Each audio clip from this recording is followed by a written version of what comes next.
All right. Hey, what's up, guys? We have Thomas Derr here. He is a history teacher and also knows a lot about AI and technology. So what's going on, Thomas? How you doing today? Hey, what's going on? Thank you for having me here. I'm pretty much ready to.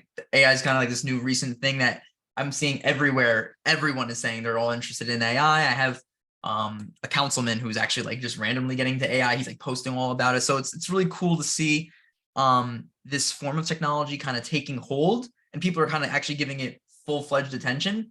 But from my perspective, like I'm looking at AI, like I'm scared as shit. So, there's a lot to be concerned about, and this is just my criticism personally with technology is, yes, technology has innovated our society to astronomical lengths, and I would never want to live in any time period ever.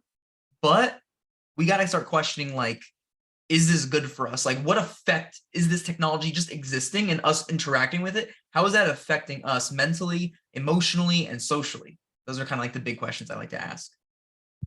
Yeah, for sure. And I like literally just got your name. Like as I was introducing you, I like read the name. I'm like, I'm not gonna lie. Like, so most of the time when I'm doing these, we're literally just meeting. So yeah, can you tell us a little bit about yourself, just so the people know your background? And I know you're a history teacher, and you Mhm, got your BA, and then also masters, and you're looking to get your PhD. But if you mhm. can tell us, yeah, a little bit more about yourself, so we know who you are and where you're coming from. Sure. I was born and raised in New Jersey. I went to Rutgers. I have my undergrad and my master's degree from Rutgers Newark. I'm looking to go back next year, start a PhD. I would like to kind of like advance the what I built my thesis off when I was telling you before this. I essentially did my thesis on technology, culture, and gender, talking about how like women have been excluded from video game culture as a result of women being excluded from just technology in general, such as like in like computing, computer science degrees, and other types of hardware, software fields. So I want to kind of extend that further, kind of like get away from the gender aspect of it and just kind of more so talk about the technology itself and how it's affecting everyone. Because it's I'm seeing it more now as a public school teacher. I used to be a museum educator for about a year, and then COVID hit and I lost my job because no one wants to go to museums during COVID, which is understandable. So that's kind of like how I got into public school teaching. Like I started substituting because there was a huge teacher shortage, and then someone was like, "Yo, you're a really good teacher. You should try to be one." I was like, "All right." So that's kind of like how I ended up here. But I'm seeing like, and I'm a video game guy. I have an electric drum set. Like I play video game. I've been playing video games my entire life. I'm a big tech guy, but seeing the kids on a daily basis at work, and like, they're good kids, but they're like there's something that's like just fucking with them, and it's like every day. And I'm like, what's changing? Is it culture? Is it family behavior?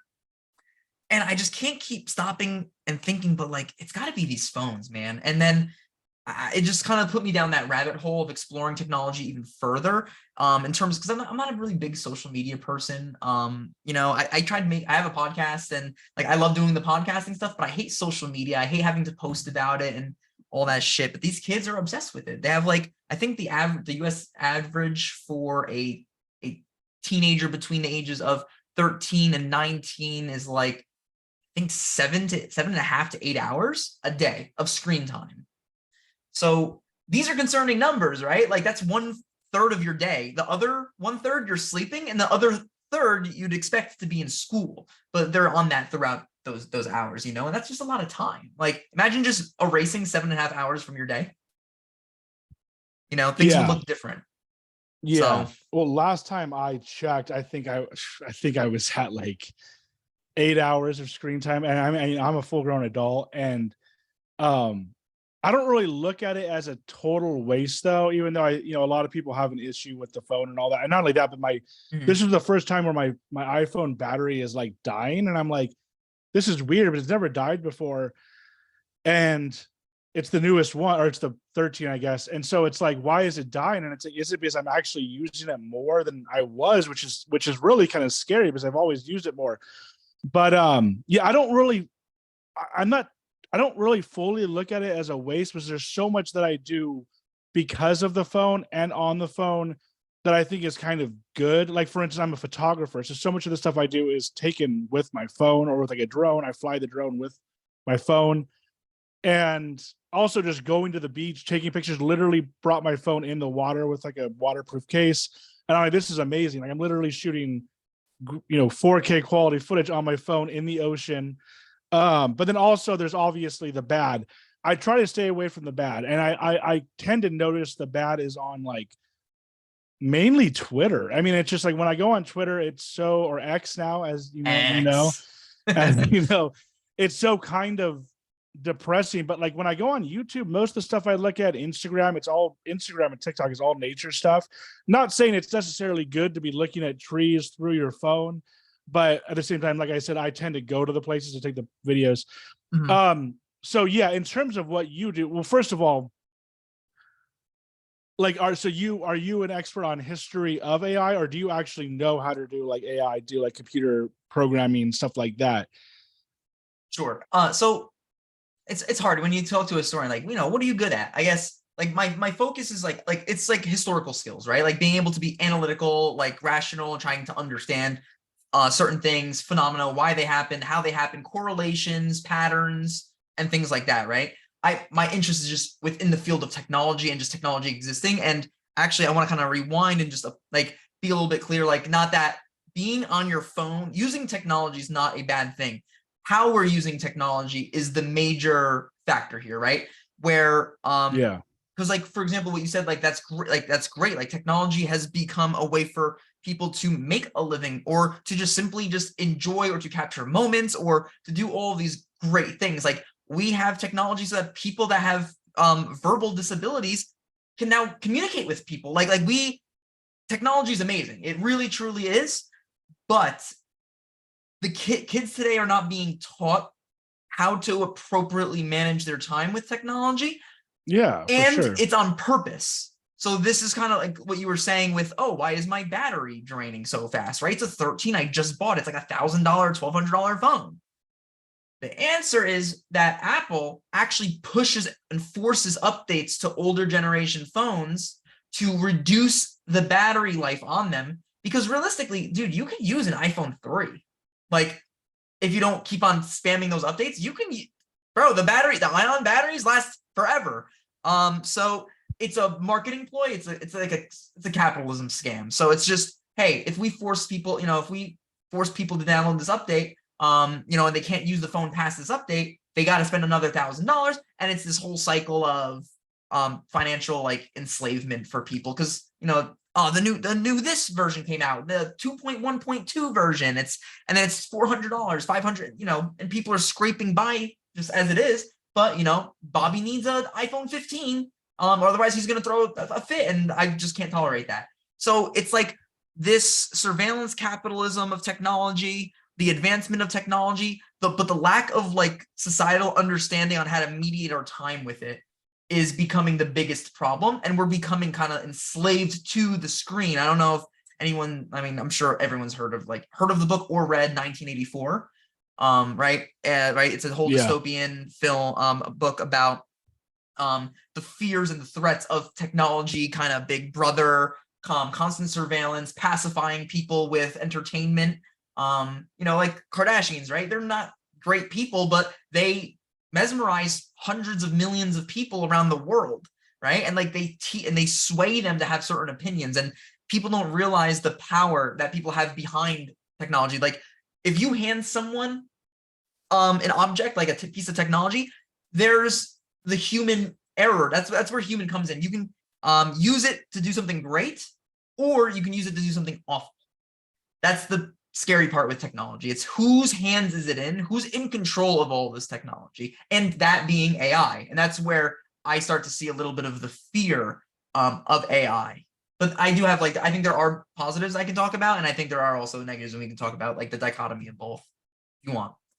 Yeah, don't get me wrong. Yeah, there definitely are goods and bads. And I don't, like I said, I don't necessarily think that it's good that I'm staying up till like last night, staying up till 2 a.m. on my phone, even though I am trying to, get monetized on YouTube with it or whatever. I mean, my goal is to, that's like pretty much my goal right now is to get monetized on YouTube, even if it's a little amount, even if I get money from YouTube, I'm happy. It's hard, as you probably know, it's hard to get monetized on YouTube. but I feel like I'm kind of at least trying to work. Like I'm posting my photos and videos on Instagram, but yeah, it can definitely be a waste of time. And No, that's my that's where I girlfriend's I don't mean to say that's like a waste of time. Like if that's your profession, that's your job, and that's something oh that you're well, trying to build. it's not right now. Like Well, you're yeah, trying to. You're on the road yeah, there, yeah, right? yeah, yeah, yeah, yeah, Yeah, yeah, dude. yeah, yeah, What I mean is yeah. like, dude, my kids No, like, I get what you're saying. Yeah, yeah, dude, they sit on these phones just scrolling, and I can talk about the technology behind that. Why is it that we scroll? Why do we use our thumbs? Why do we hold the phone this way? Why do we actually pull down to refresh the page? It's all psychological. It's all proven from studies on like chimpanzees and shit, and like human addiction cycles, and that's why we do that stuff. Like when one of the biggest addictions is gambling. Gambling, you pull the slot, now you kind of press the button, but back in the day, the science was you pull the trigger, and then you see the lights flash, and then when you see a win, that serotonin gets released into your brain, and your body's like, "Yo, this is some good shit. This is awesome." So then you go again to do it, and it's like, "Aw," and you just keep repeating. And it's the same thing with the Twitter and Instagram and everything to refresh. It's always pulled down. It's always pulled down, and then your brain's gonna be like, "Oh my god, what are we gonna see? Oh my god, a new post!" It's the psychological thing. Technology companies and developers are literally taking advantage of the human psyche to produce profit, and the profit's not even in selling the products anymore. That's why, think of all the apps that everyone uses. Everything's free now. Like there's almost no paid for apps that I at least know of on the App Store that I use, and that's for a very specific reason. They're selling your screen time. The more screen time you spend, the more advertisements and revenue they produce, and then they sell also all your private information when you sign off on the accept the terms and the policies and conditions, and they sell that information, and you get spam calls and spam emails and phishing alerts and phishing texts and calls, and that's how it all works today. yeah, yeah.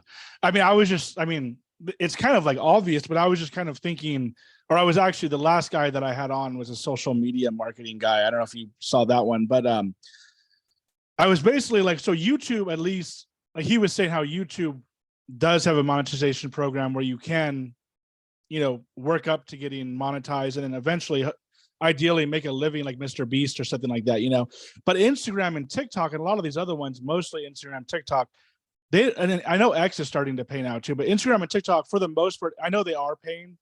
But it's like for the most part, they're not really paying. So they've somehow convinced a whole generation of people, of kids or whatever, to want to get Insta famous or TikTok famous and posting for free. I'm right now, at one point I was getting paid a little bit, but right now I'm posting for free.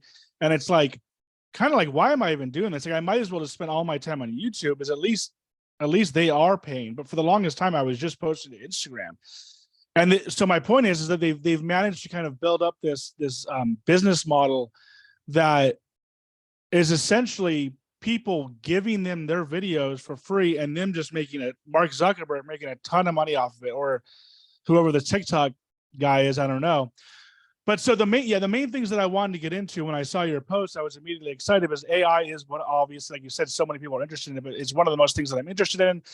I am interested on the history, but more so, like you said, going forward and how you're scared of it going forward. What's going on right now with Sam Altman and ChatGPT and OpenAI and then Elon Musk, all that kind of stuff. So I don't know if you want, you can give like a backstory to the history, or we can just start kind of like right now moving forward. What's it going to look like in the future? But that's my main thing, is like, where is this all headed? I'm excited for it, but I think that I'm also kind of like ignorantly bliss and like, oh yeah, like I'm so excited for the AI to come and do all the jobs, and you know what I mean? And we don't have to work anymore. We can just live on our phone all day or whatever, you know what I mean? But yeah, so you can start wherever you want in terms of the history, but yeah. All right, you got to guide me. All right, I'm really excited because it's just, you brought up some really good things I definitely want to mention at some point. I won't give like much of a history of it, but like AI has been around like in this form at least, like at least since like 2018. But it's been like privately studied and things along those lines. And AI is just artificial intelligence, for those of you that do not know. And essentially what it is a supercomputer, very similar to like the algorithms that they use in social media, where essentially your phone basically tracks every button press, how long you press a button, what button you press, when you press it, in between how long you look at a post, and it essentially like downloads that data and it creates an algorithm that is trying to replicate how your brain works. So it's essentially like creating an AI version of yourself. And the reason why they do that is because they want to show you more content that you're more likely to be interested in, to keep you on the app so that you can go through the revenue and see the ads and, you know, as you're scrolling. So that's essentially like boiled down. If you want to actually dig into it very deeply, you can watch a documentary on Netflix called The Social Dilemma. I think it's like, I always suggest it to people. It's just like a very baseline introductory to just social media and surveillance capitalism, the way it functions, what it is, why it exists, how they use it, etc. All right. So now that whole field of shit exists. Now we're being introduced to AI. But I like to always tell people, like, think back to like your childhood. Like, I was growing up watching Star Wars, like episode 1, 2, and 3, because I was born in 94, right? So, but like when you're playing video games and you're like interacting with these movies and you're seeing like AI, you're seeing space lasers and lightsabers and all this shit. And it looks so cool. Like, you know, you're like, bro, that would be so cool. I would love to have like an R2-D2 as like my homie, you know? And then now we're kind of like entering into this phase of humanity where like, this is like kind of becoming a thing, you know? And I don't know if I feel the same way about it. Like, I was like very mystified as a kid when it wasn't a real thing. And I feel that now it is becoming a reality. I think it actually brings up some cause for concern for a couple of reasons, right? Yeah, I mean, listen, we've all sat down and played with ChatGPT, right? Asked it stupid shit just to see what it would say. But I've started seeing kids towards the end of this academic year start using ChatGPT to try to plagiarize papers. And let me tell you, I'm not a dumbass. And I can tell I've thankfully actually screwed around with ChatGPT enough to kind of understand its algorithm and how it produces responses. So I was very quickly able to be like, all right, first of all, I know the academic level of these kids, this ain't it. Second, it was just I typed in a similar question and it just spit out almost the same thing. It was crazy. So AI, like you said, you were like, yeah, I'm just excited to like kind of like let these things take jobs over and stuff. But then the problem is, if hypothetically, right, AI grows to this exponential level where it is able to take up over 50% of the human jobs on Earth, right? Then what do you do with the 50% of the population that is unemployed? Right? So that's the question, is like, do you think our governments are going to create a utopic society where you get to just sit on your ass all day and like jerk around and watch videos? And, you know, so you got to kind of like actually ask these questions, like, is that like a real future? Is that like something that like, are we going to live in the land of like WALL-E? Have you ever seen WALL-E? That really old Disney movie, little robot? I haven't, but I know what you're talking about. Yeah. Yeah, and so in the movie, everyone on planet Earth essentially becomes like extremely obese because they don't ever have to work a day in their life. They're like stuck in like floating electronic futuristic chairs that do everything for them. And then the WALL-Es, they take care of everything around it. And WALL-E's just like this little robot that has to like clean up after everything. But it's just very strange to think about, like, is that a possible future? Like, is that like is that human fulfillment? Because what you were saying is like, you do a lot of like nature, you do a lot of photography and things like that.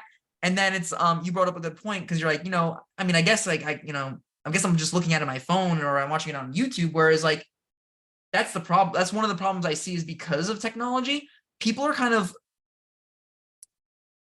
moving away from the things that make us human, right? So it's almost like, I want to make this argument of like, we are kind of entering like the era of the cyborg, but not so that we're biologically intertwined with technology, but that we're so closely in connection with technology that we're constantly using it. It might as well just be a part of us. And I mean, Elon Musk, right? He's working on the neural implants, right? That's the beginning of this cyborg phenomena, right? And like, to kind of like create a hive mind of human intelligence, or I don't even know, right? So these are the scary things that AI are going to be able to kind of help happen, possibly, right? They're even doing supercomputing now. So it's like just everything with technology going on, but especially with AI, AI is going to, I think personally, just reduce the general intelligence of our population, because No longer are people going to be looking to develop skills such as rationalization, critical thinking,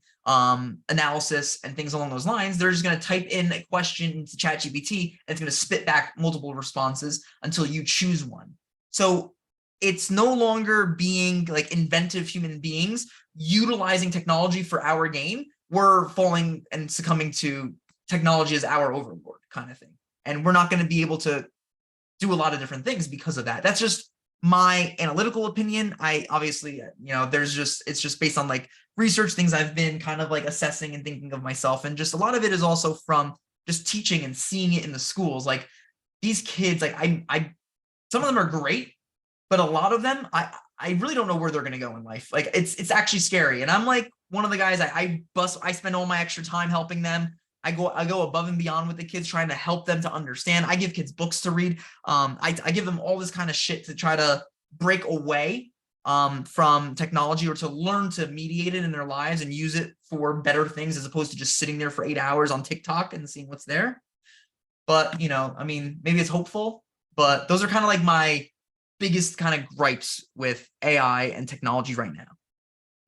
Yeah, well, I mean, I have like a couple different counter arguments, and it's like, okay, so first of all, in terms of like them getting the information from ChatGPT, it's like you can look at that as a bad thing. Obviously, it kind of is. It's like it's cheating essentially. But if you go, like they even mentioned this when they first came out with ChatGPT, that like when the calculator first came out, it was probably the same thing. It was like before the calculator, they literally had to like people had to do math, on a piece of paper or whatever. And it's like now all of a sudden the calculator can do it. And then when, the computer, the typewriter came out and the computer, whatever, now you can just get information on Google. And it's like, that's for one. So things are constantly happening. Like the wheel, you can go back to the wheel made it easier.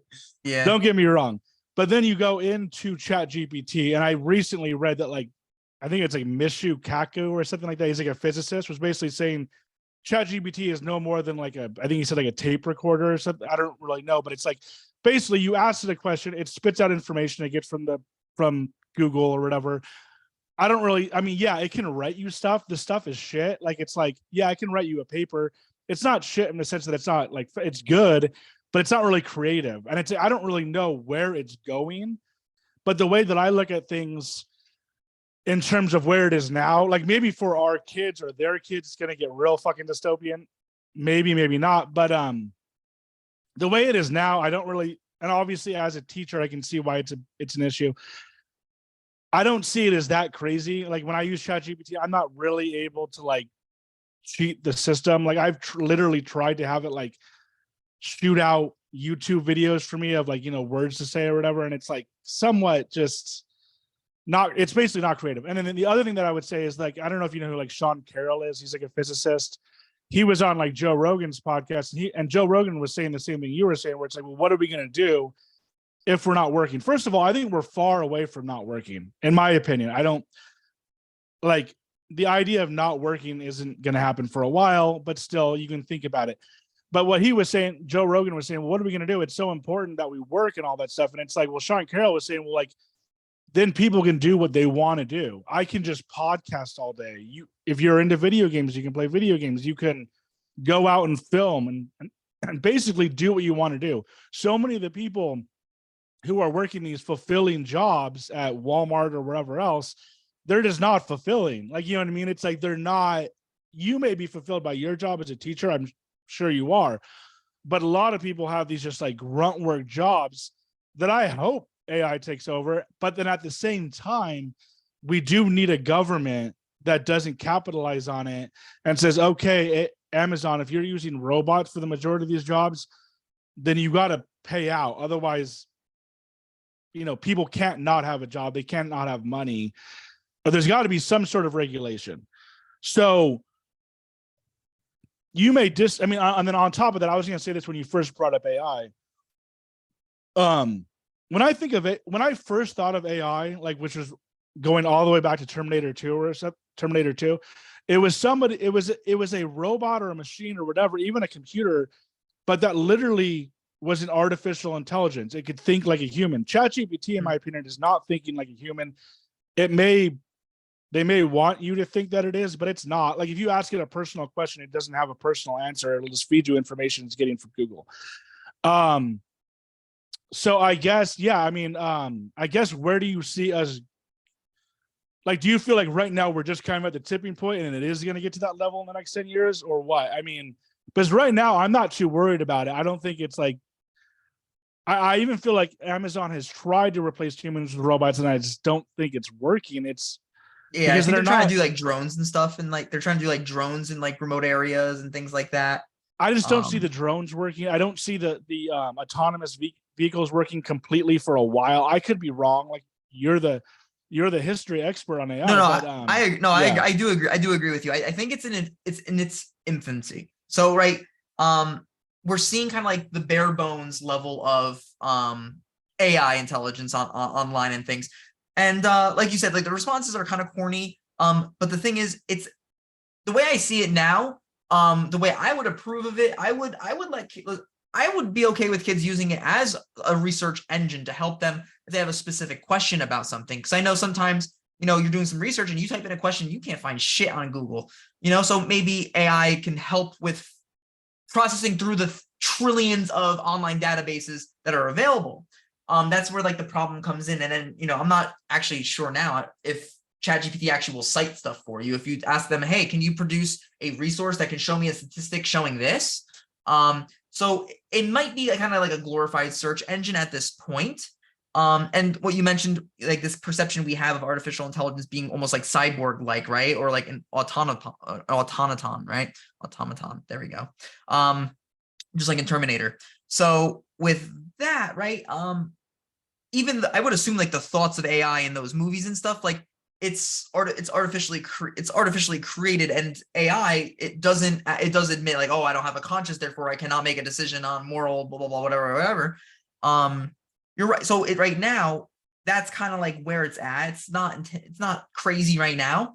It's more or less like we're looking ahead, and this is the problem with technology for all of human history. Like no one sits down and ever questions the effect it's going to have or could have or is currently having.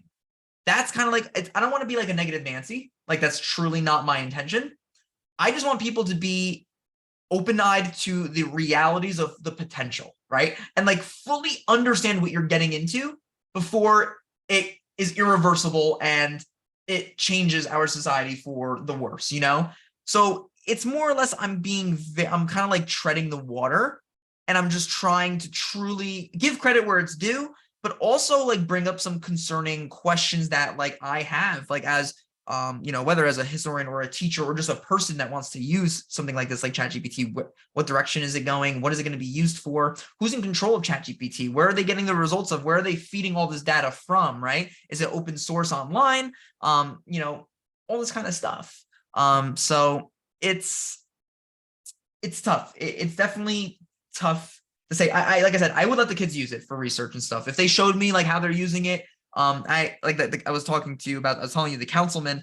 I became friends with. He is very interested in like AI lately, and he reaches out to me all the time. He's like, the kids say you're one of the good teachers there. You teach history. I know you like AI and technology. He's like, yo, could you do this? And he's trying to get like a grant for the kids to do a AI based project where they're using ChatGPT to do research on environmentalism and then putting a plan into action in the local community to kind of implement that research and practice that they created using research from AI. So something like that's cool. Like I'm down for that. That's awesome, right? That's the difference between the kid sitting on TikTok scrolling through shit, not doing anything, or using AI to perform some type of task to better our society, right? That's actually embracing technology for our needs. I'm not a fan of it being the other way where technology is controlling the lives of other people. One example I like to do with the kids in the beginning of the year is I'll take one of their phones. Well, I'll take a pencil first. I just take a pencil or a pen off their desk and I put it at the front of the desk, the front of the room. I'm like, all right, dude, you want your pen back? Like, do you really care? They're like, nah, whatever. I don't really care. But then I grab their phone and I put their phone at the front of the room. They have a stroke. What do you have my phone for? Why are you taking my phone? What, do you need your phone right now? Yeah, I want my phone. Dude, what the fuck do you need it for? We're gonna learn history. Like, we're gonna do schoolwork. Like, there's no there's no reason for you to need your phone right now, right? So technology has kind of created this like effect within us where we kind of like, for example, have you ever heard of like the phantom phone phenomena that people talk about? Oh, or like you kind of like You you think you you have think yeah, you your think you phone either there. have your phone or you think it vibrated, like you think you got a notification, you check and there's nothing there, Yeah. right? Like weird psychological things like that have started to come about because of our dependency we've created on our phones and all this kind of stuff, right? Yeah. So that's kind of like what I'm trying to bring awareness to. I'm not trying to shit on technology. I'm just trying to bring awareness that like, yo, guys, like, yeah, you can use TikTok to like look up a recipe or a fitness plan, but there's a lot of crazy shit also kind of happening as a result of our overuse and misuse of technology. And like, don't get me wrong, bro. Entertainment, everyone needs some type of de-stressing and entertainment. Like me, I'll play drums, dude. I watch shows. I watch Netflix shows like all the time and stuff. I'm not really big on like YouTube and stuff, or I don't even have TikTok. But like everyone decompresses some way. I watch YouTube videos. Like I watch drum tutorials, drum lessons and stuff. Like, like there's good uses to technology. I agree. But, you probably won't catch me just ever sitting there and scrolling through my phone. It's not something that like I consciously try to do. It's also sometimes I'm just not interested. I'd rather like interact with people like you know what I mean? Like I'd rather spend time doing something like this, sharing information, than just sitting here and scrolling. And I did want to bring up also really quick, because you also mentioned like it's not a waste of time. And I did want to correct myself. No, it's not. Like if you value your time and you find what you're doing to be valuable, then so be it. But I would argue like using 2 hours on your phone to like I just downloaded an app actually to it's called Perfect Ear. It's to like help with like identifying tones and like beats and rhythms and stuff. So would you rather spend 2 hours learning how to become a better musician and have a better musical ear, or 2 hours scrolling through TikTok? What have you accomplished at the end of those 2 sessions? You know what I'm trying to say? Yeah. No, I for sure think that you're right and you're making a good point. And like a lot of actually most people would probably agree with you. And it's like the data probably does show that it's like not that good for the kids. And it's like I honestly kind of agree with you too. I'm kind of surprised at the age that they give these kids iPads or whatever. I'm like, hey, go have fun. Like I went over to my girlfriend's mom's house, grandma's house, and her like nephew was in like the room playing video games on the iPad, which is fine. I don't really care. But it's almost like, and not only that, but it's just like who knows what they're doing on there? Like they're getting on TikTok, they're getting on YouTube, they're getting on whatever else, and they're maybe up to no good. So for kids, I think it's kind of like a different scenario, especially you being a teacher. What grade do you teach? So I'm certified for high school, so just 9 through 12. Okay, so yeah, I don't really know about more so for kids who are younger, but even high school kids, I think that really should be really watched closely by the teachers and the parents and all that. But in terms of it being an adult, yeah, you're right. Like, you shouldn't be on the phone too much, but or the computer or whatever. But I think it's also kind of, I hate to say that it's a personal responsibility thing, but in general, I don't It know. is. No, you're right. It is. You got it. That's exactly what like, it if comes down I'm to, on responsibility. my phone, like, because it's like the only other option would be for like the government literally to come in and like enforce some sort of like Like you can only what the Chinese do. That's like, yeah, you have to like I think in China, children are only allowed to play 1 hour a day of video games during a school week. And then on weekends, on Saturday, Sunday, they have 3 hours. Yeah. And it's like, even though like, I'm kind of fine with like some government regulations, it would be hard to do that. And like what you're saying, going forward, I'm just really doing like a counter argument. I guess taking the like more positive perspective. But one thing I've realized recently too is like, and I don't think that all people probably feel this way, like type A, like really like outgoing type people, like probably really want to get out into the world. But I think for a lot of people, it's like they'd almost rather be on their phone in like their little kind of like virtual space. And we're not to the level yet where like meta's fully taken over with the metaverse, where you're literally, but I mean, I don't really want to wear those goggles, but it's like, it's so much easier just to be in your bed on your phone or on your computer in your room like for work. Most people I would imagine would rather do a remote job, right? Why? Because you Mhm. don't really want to have to go out into your car, drive 30 minutes to an hour to your job, associate with people all day that you may or may not like.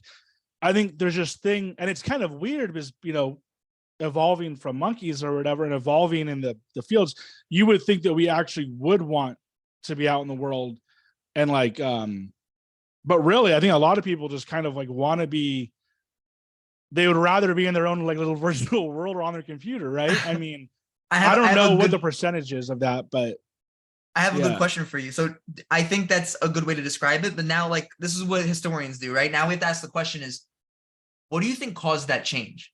Do you think humans are just like, fuck everyone, I hate everyone, I'm gonna just go sit in my corner? Or do you think a long history of the technologies becoming more and more advanced and isolating have contributed to that idea? Like, I'll give you an example, right? Well, I have my actually, own belief what on that, go but ahead. What do you think? And then I want to give you a person. I want to give you like a whole yeah, okay, story okay. to. Well, I mean, I could be wrong, but I mean, I'm older. It sounds like I'm older than you, but I think when you said you were born, but so I kind of did live before and after, and so for me Mhm. personally, I've always had some anxiety and like, so I'm not like, I'm good around people. Like obviously I'm talking to you a stranger right now, but it's like I think I'd prefer to not be, not talking to you, but like out in a big group. And my point is that I think that like certain people have always been that way. Obviously, there's people who Yeah. aren't that way, but it's like certain people have always been that way. And the only thing that I can think of from like an evolutionary standpoint or a historical standpoint would be in the past, there like really was enemies out there. Like, you know what I mean? You really had Clan animals. culture and all that kind of stuff. Like you had to Yeah, protect your kin, you and had to, like society yeah. functioned a certain way. So I think up until recently, up until the past 100 years, you could actually go out and like somebody could kill you or an animal could kill you or whatever. So there is a certain amount to be actually anxious of. Now we're living in a world where it's like, I'm not going to get hurt. Like nobody's really probably going to harass me for the most part. You never know. There still is stuff happening where people do Mhm. get hurt. But, so that's my opinion. My opinion is basically it's always been that way. I don't think it's changed. But I see what you're going to say too, which is basically we've become more reclusive because of technology, and essentially these companies are making it that way is probably what you're thinking, right? Yeah, that's definitely partially that's probably like my biggest like supporting like evidence for the argument. But also I'm very big into philosophy. I absolutely love philosophy. I think it's something that actually kind of helped me kind of get away from all that technology stuff. Because it got me back into like reading and just kind of like I love thinking about big brain shit. Me too. And So yeah, if you want to throw any of that into this too, oh you can. oh Yeah, yeah. absolutely. I'm gonna I'm throw one not right I'm now. not I'm not great at it. I like kind of like talking about it, the best that I can. Yeah, But of yeah, course. go for All it. right. All right. So I'm a very big fan of like stoicism. Stoicism, for people that are listening that don't really know, it's essentially like a philosophy branded by like the Stoics of like Plato and Aristotle and Epictetus and Marcus Aurelius, and they talk about like living a virtuous life, but like being kind of like just going with the flow, like not overthinking or making irrational decisions. It's about being like present and mindful of the moment and building towards something good for yourself, right? So Plato, a lot of people know this guy. He wrote something called the Allegory of the Cave. This is one of my favorite examples in all of philosophy, because the first time I saw this, it just hit me like a brick in the head. I was like, yo, this is some crazy shit. So just a really quick TLDR, it's essentially like imagine a cave, right? I'm gonna try to describe it because it's usually a picture and a description, but imagine a cave, and within that cave, it's just so dark. And let's say you and me were in this cave together. It's just dark as shit.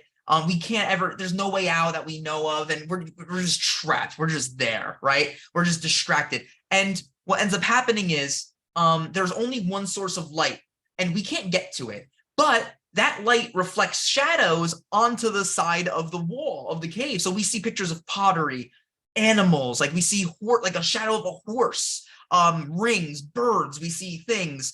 And we're like, oh shit, we're distracted. Like, what is this, dude? This is crazy, right?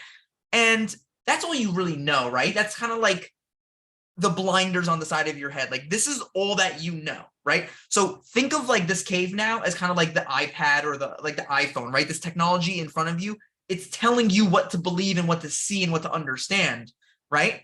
Now, let's say one day I ventured to a really weird part of the cave that no one really is allowed to go to, and I managed to get out of the cave. I climbed out and I saw daybreak. I saw the sun. I saw an actual tree. Like, what do you think that moment would feel for someone? Like, think of like, I think of that moment in my head, and it brings like pure serotonin of like that is like awakening and enlightenment, right? And like this is what the real world truly is. I was used to seeing flat black images of a tree, of what I thought was a tree on a wall in a cave. I can go up to this tree and touch the bark, right? I can peel the bark. I can break a twig. I can grab a leaf from the tree. I can eat a berry from a bush, right? It's like when you face the reality of what you've been seeing, it's almost like you never want to go back to the cave, right? But what do you think the first instinct is of someone who gets out of the cave? What do you think the first thing they want to do? What would you say? Like, well, I was gonna say maybe like they're scared or they're afraid or I definitely, I guess like curiosity and like fear, but like with that information, what would you go do? I just go into nature, I guess, right? Would you I just go, stay? Would you stay there? You what? wouldn't want to go back and tell anyone, Oh no, yeah. I mean, yeah, but I mean, you said right when you get out of the cave, but yeah, you want to go back and tell everyone. right? That's like the human, like, yo, I gotta go tell my boy, like, I found the tree. This is crazy, right? And then like Yeah. that, then obviously once you get into the cave, it's hard to get back out because it's dark and you can't find your way out, right? So it's just, I love the example very much. I think I try to explain it to the kids in the beginning of the year. I try to show them all this kind of cool stuff, and it's just food for thought to just think about. And like, are you letting this stuff kind of control you, or are you the one in control of what you're understanding, right? Because listen, I was a young kid. Yeah. I was a very ignorant young kid. Trust me. I could tell you stories. I was a dick. And I regret it immensely because I just had a very closed mind. I was not willing to listen to other people. And I think I've come a long way, and I'm very proud of that. But it's because of this learning, this enlightenment, that I want to share with others. Like, I don't want people to be stuck in this cave thinking this is all that there is to life. I want people to get out there and experience the world and actually like think for themselves. Like, you can use Yeah. technology to do your business, to take your pictures and do this, but don't let it engulf you into their scam. Like, life's Yeah. a fragile thing. I'm not a very religious person. I'm more like agnostic, as opposed to like, I'm not atheist. I don't believe in not a God. I'm not really sure what there is. I'm open to there being a God. If I die, I'll find out. Maybe, I hope. Yeah. But like, life is this beautiful thing. And, I'm not a really big fan of our government, or everything that's going on, honestly, in the world. It all sucks. So like, really, I have a very simple view. I just want to like share as much knowledge. I want to obtain as much knowledge as possible. And I want to share that knowledge with other humans before I'm gone. And that's kind of like really all I feel like I live for. And I'm okay. I'm like cool with that. I like that, I'm not trying to be rich or like have a boat or like make it big on social media or something, I just want to have like good dialogue, good discussion. I want to help people think a little bit differently, think for themselves, and avoid this cave from entrapping people in their understandings of the world. That's kind Yeah. of where it Yeah. comes. And it's like, I think you have to make sure that like you actually do get out of that. Like I actually do. Like I tend to like sleep in more than I should, but it's like, it's important to get out of the house for, a certain amount of time. I would almost say the more, the better. But then it's like, even when I am outside of the house, like I'm using my phone because I'm a delivery driver. So I'm literally using my phone while doing deliveries. And it's like, so it's very hard to get away from the phone, but, would you say, I don't really want to go into like politics, but would you say you're more like right wing or left wing in terms of not trusting the government? I Or honestly, neither? I've honestly made a very executive decision to like, I'm not going to play identity politics ever anymore. I'm not going to pick a side, because it's like human life, and like how life should be lived, and how we should take care of each other, and things like this, and what laws we should have are like, it's like you can't just pick a party and just follow the fucking rules. Like, it doesn't work that way, right? Like, for example, like Yeah. I'm cool with like queer rights and like, listen, if someone wants to live their life gay, lesbian, if they want to trans, if they want to do whatever they want, that is their life. They can live that however they want. I also own guns. Like, like I'm kind of like all over the place. I'm a huge like amendment person. Like I think that all people should be entitled to say that what they want, right? But that means you're open for criticism and lashing back if you say some dumb shit, right? So, these are like tenets and beliefs that like our country has developed, kind of like set the standard for. And I think they're very important to like uphold. So like when it comes to politics, I'm not like left, I'm not right. Like I have certain beliefs that you would say belong to one of the sides, but I really don't pick. I didn't even vote in 2020. I chose not to vote because I was like, Yeah. I don't want either of them. I don't have a say in this. Yeah. You're not giving me a decision. You're forcing me to pick, and I'm not doing that. Yeah. So I chose the one free will option of choosing not to vote. Because if you voted, Yeah. you were literally forced to do so. That's not my Yeah. thing. I have a right to not do it. And that's probably the best place to be. But I wanted to make sure to get onto the future of AI and where things are going, and even like maybe specific people, companies, stuff like that. I don't know how much I'm assuming you know a good amount since you're like a historian of AI. But where do you see, like, you ultimately see it going bad? Essentially, some people see it going really bad, like, where it's like, the superhuman AI is going to take over and kill us all. But not even like so much in terms of that. Where do you see it going within the next 10 years? What are some of the companies such as OpenAI and Elon Musk with his what's the name of that company where he's putting the thing into the brain that you brought up? Shit, I actually forgot. Yeah, I actually forgot. But just in general, where do you see us going within the next 10, 20 years? I guess in our lifetime. Because I mean, obviously within. Oh, it's just Neuralink. That's the Neuralink, it's also that's the product. And then I said it before. I'm like, shit, is the company like something else? No, it's just Neuralink. Yeah. So how soon do you think Neuralink's going to come in? How soon do you think autonomous vehicles are going to be everywhere? I know they already have the autonomous vehicle, like taxis in San Francisco that are annoying people or whatever. But yeah. So where do you think things are going in our lifetime too? I don't really, because I mean, I know it's so speculative within 100, 200, 300 years.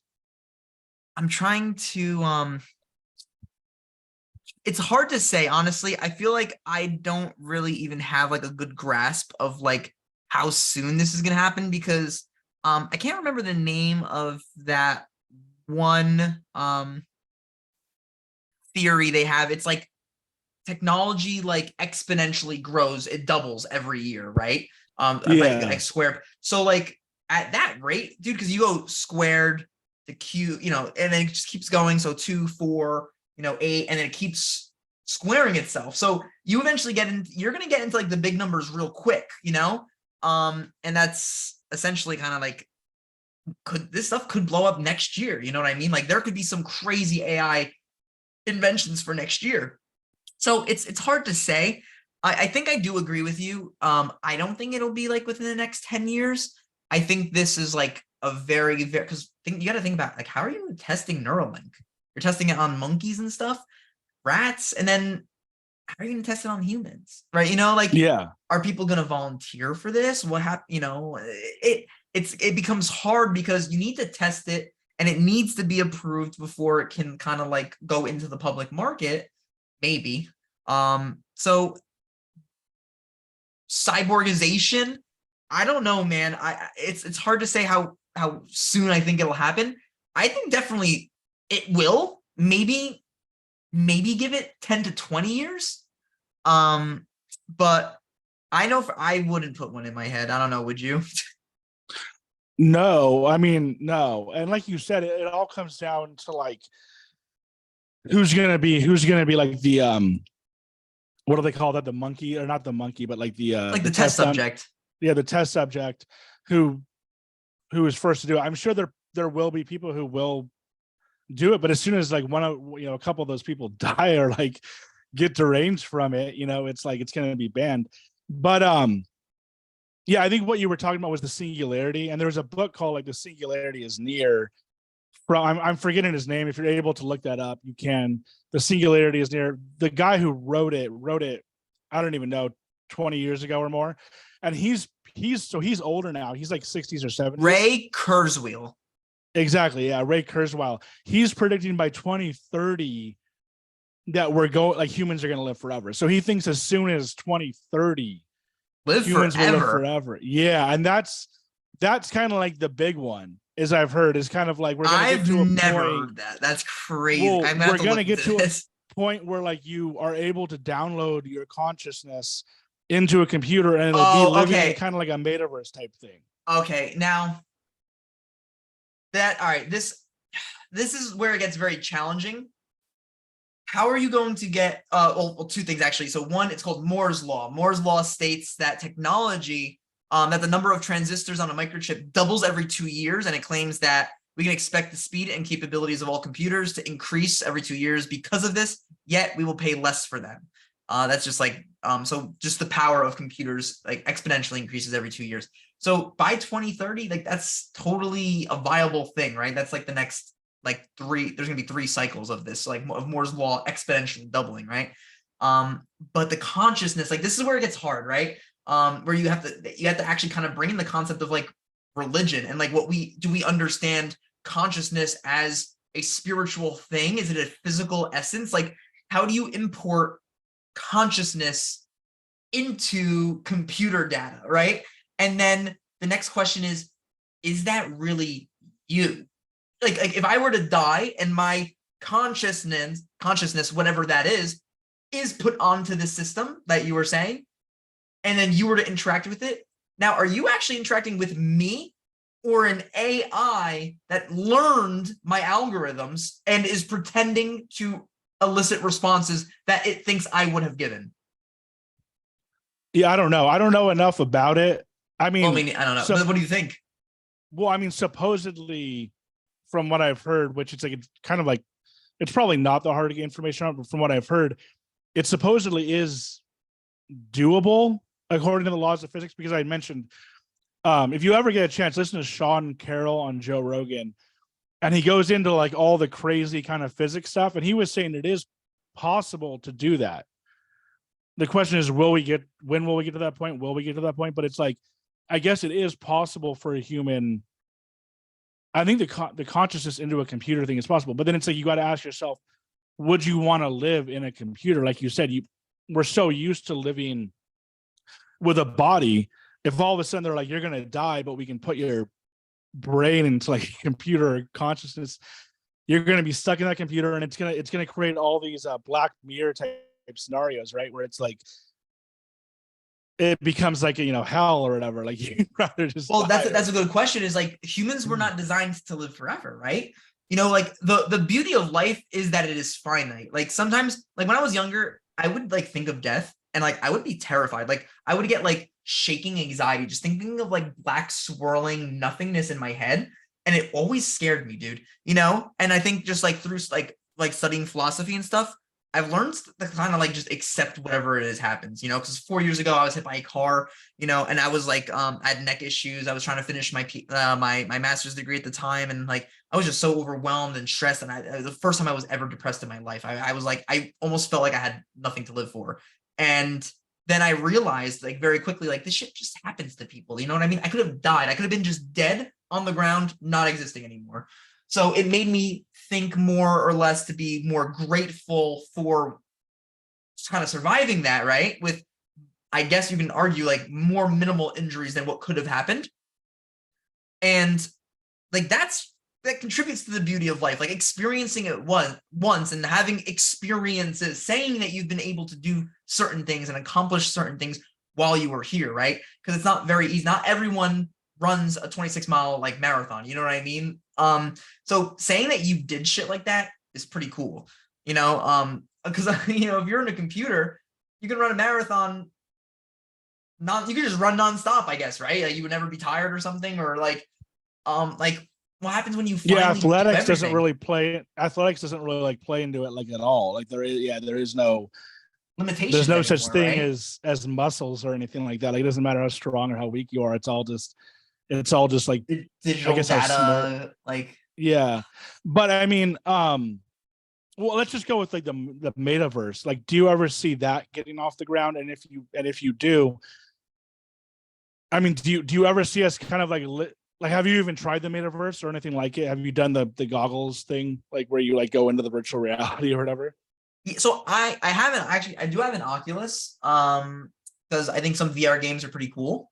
Like you can play like VR Skyrim, which is pretty cool. But I never did like, I know they used to do VR chat. VR chat is like, people just, they appear as avatars and they like talk and shit, and like people are just gross there. But I've never been like in the metaverse, or like I don't know if that's actually something I can actually get on. I have the Quest, so it is the Facebook one, the Meta one. I've never been though in the metaverse or anything, and just to see what it's like. I don't know. Do public people actually have access? I haven't really like looked into it lately. Well, that's what's so weird about it. It's like Meta. Well, they first Facebook changed their name to Meta, and then Meta came out with the metaverse, and it was like this big thing. But it's like nobody even knows. Like, can you or I even get into the metaverse? How Yeah, do you who has do it? access I to the don't metaverse, know. right? I don't know. I mean, I don't know if it was just like a complete failure, but I guess like, do you ever see that or anything like that getting off the ground where you're literally just kind of like living inside of this like, and supposedly you can do everything in there. Like you can go visit your friends at a bar in there. You can go play poker. You could even go to work. I think that was like the idea, right? Like you don't really have to leave your house to do anything. But think about it. Like if it's in a virtual reality, let's say I think there's some jobs you can do in the metaverse. Like if you want to think about it I'm gonna talk about it in a little bit more of an optimistic way of like how could the metaverse actually be used. For example, virtual teaching was awful. It was the dumbest thing ever. They should have just not done school. No one learned anything at all. And now we have like juniors and seniors with like an 8th grade, 7th grade learning capability. And it's really bad. But with the metaverse, like if people all had one, right? Like you can visually get into the class and you can actually be present, right? Watching teacher do their thing. So you can kind of simulate the classroom, even though you're not physically in the classroom, you're there in the metaverse classroom. And I could see that maybe if you want to attend a lecture of like from a professor in Germany, let's say I want to go watch some guy talk about history in Germany or the Netherlands or something, I can enter a VR lecture hall and like watch and like, things like that. So I think the capabilities of technology of connecting humanity, I think that's a really awesome thing. I have friends, like some of my best friends, like the people I'm closest to that I talk to on a daily basis are in Canada, Florida, other states, like all over the place. And that's like the one cool thing about it. That's one thing I've always loved about technology.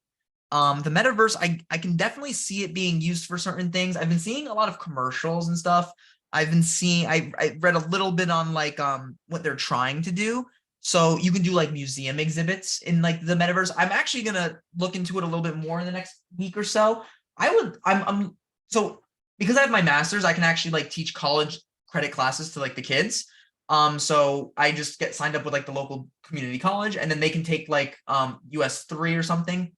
I would love to. I also have like an elective I made. It's Latin American Studies.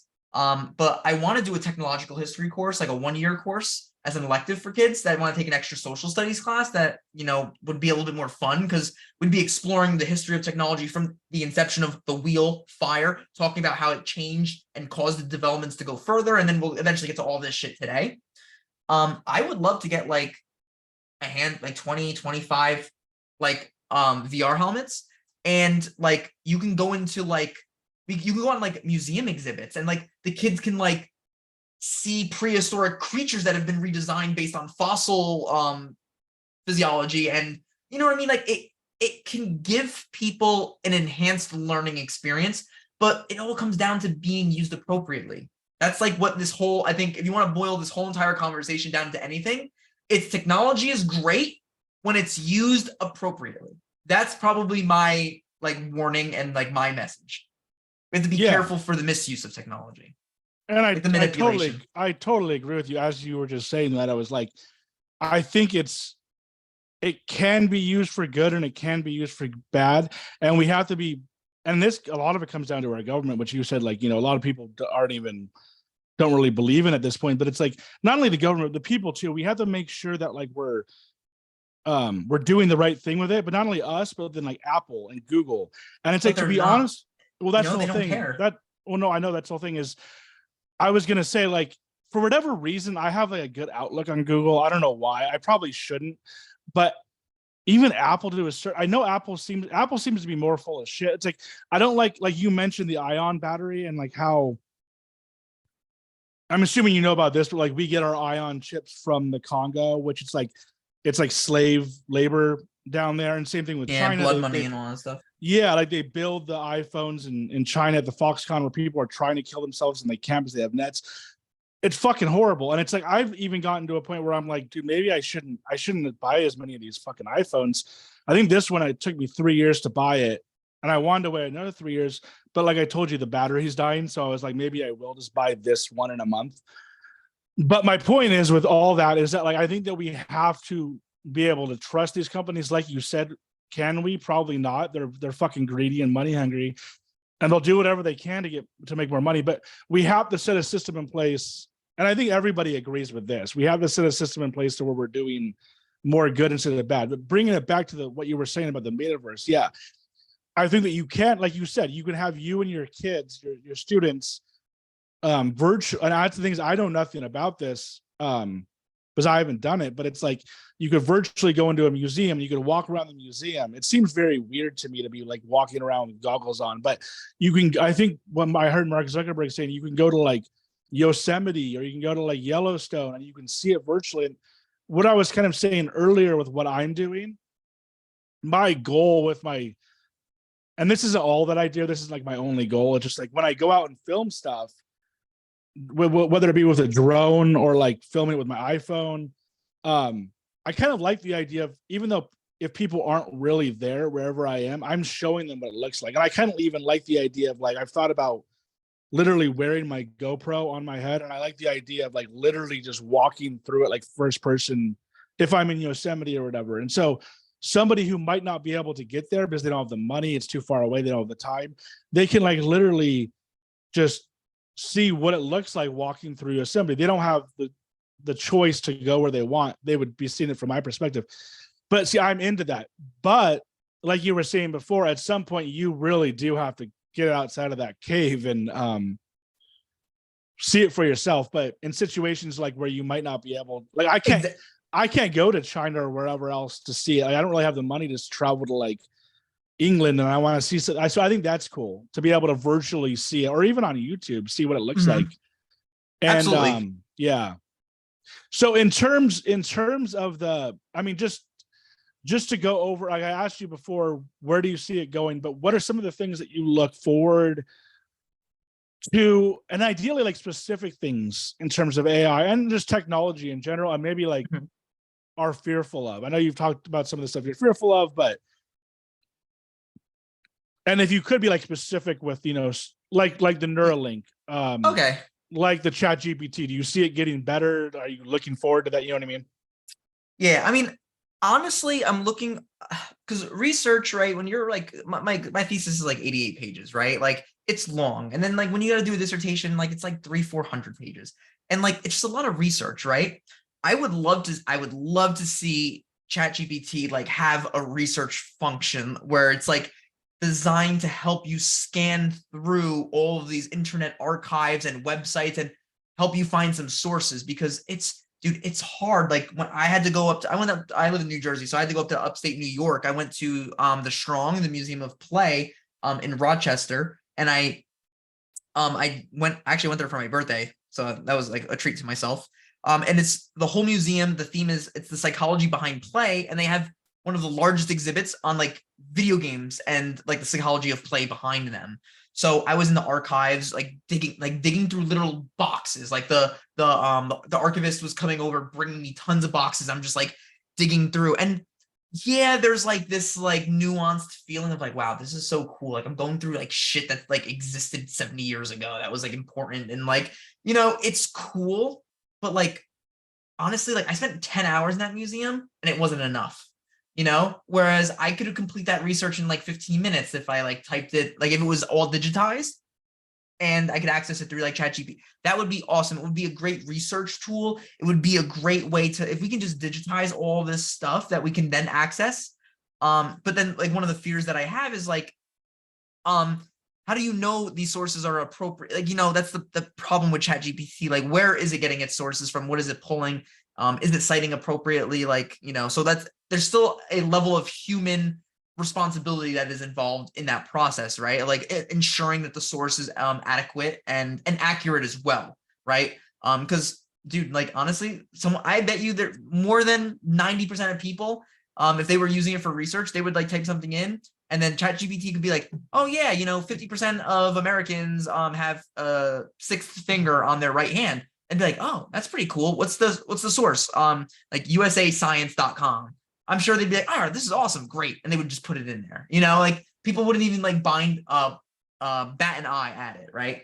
So that's where humans still have to always maintain a level of responsibility, but there's a lot of potential with it. Like I'm trying to incorporate, I'm going to try my best to incorporate it in class appropriately. I'm actually like collecting phones this year. I'm not allowing kids to use phones in class. I'm not anymore. I'm like the cool teacher and stuff, and like I still yell at them for phones, but no more, no phones. But I will let them like, I want to teach them how to use things responsibly, because obviously they're not getting that at home. They're not getting that from their friends. No one's really teaching people to be responsible with technology. They're just releasing updates, they're releasing apps, and just expecting people to just consume it. I want to teach them to consume it responsibly, So I think there's a lot of benefit. There's definitely a lot of benefit if used appropriately, which even ChatGPT right now, if you want to learn something, like I can just type in like, tell me about the, this secret thing that happened during World War I, right? And it's a good way to get information, but you still got to be responsible. Like I don't think like this AI and technologies, it's not going to do everything for you. Technology, what's the use of a phone or a computer if you don't like have fingers or a hand or arms, or like if you can't use it, right? Like if you don't know how to use it, what's the point? I have kids that are, these kids are like teenagers and they don't know how to like download a PDF. Like some of them don't even know how to submit stuff on like the software we use for school. Like it's like really concerning stuff. It's just a download. Like it's like, can you name anything more simple on a computer than a download? To download a file? I don't know. It's now you can understand why I have more negatives than positives. I think it's because people don't really know how to use this stuff. And like, for example, in our school district, they have like an incentive to like use technology in the classroom. Like you guys they have to use their laptops. They have to use these websites. It's like, shut the fuck up. They don't know how to use this stuff, and you're not teaching them. You're giving them a laptop. You're telling them to use these 15 websites, but no, you think I'm going to sit there for 15 like separate days? First of all, I see them every other day. We have a block schedule. It goes A, B, A, B. And I only see them once every other day. So, and I have an hour and 20 minutes with them. And you're going to tell me I'm going to spend how many sessions do you want me to sit there and teach them how to use something they should know how to use? Like they should have been learning this. And I don't think they even have technology classes anymore. Like I remember computer class, you used to type and everything every year. You took computers, you learned how to use Excel, spreadsheet, this, that, blah, blah, blah.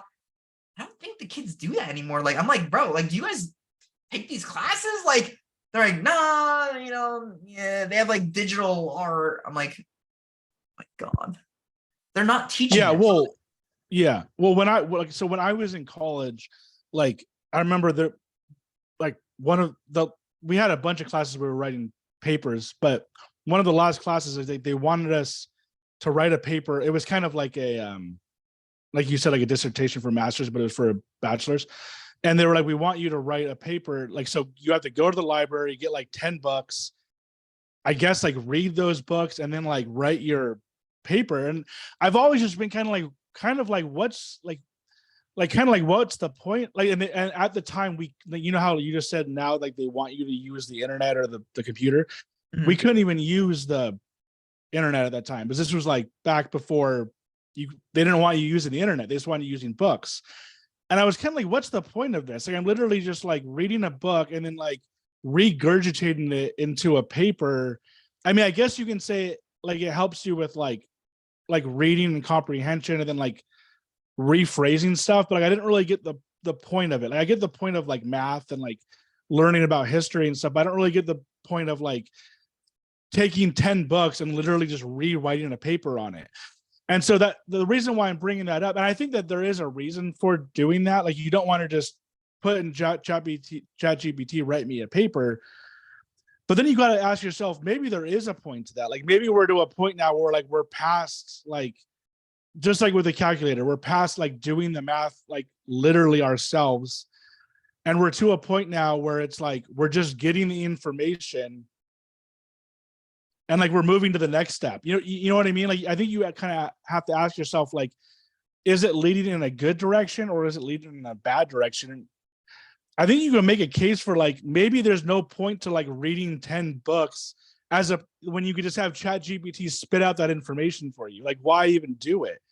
And you can say it could dumb you down, right? But I have a good quote for you. I was gonna say this before. So this is from Marcus Aurelius. He's probably my favorite philosopher.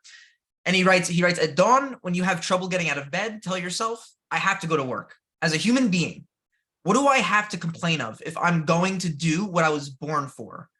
The things I was brought into the world to do? Or is this what I was created for, to huddle under the blankets and stay warm? Like, so he's saying there that, like, you are a human being and you are the most intelligent, diverse, intellectual, rational, like, being ever in life ever, right?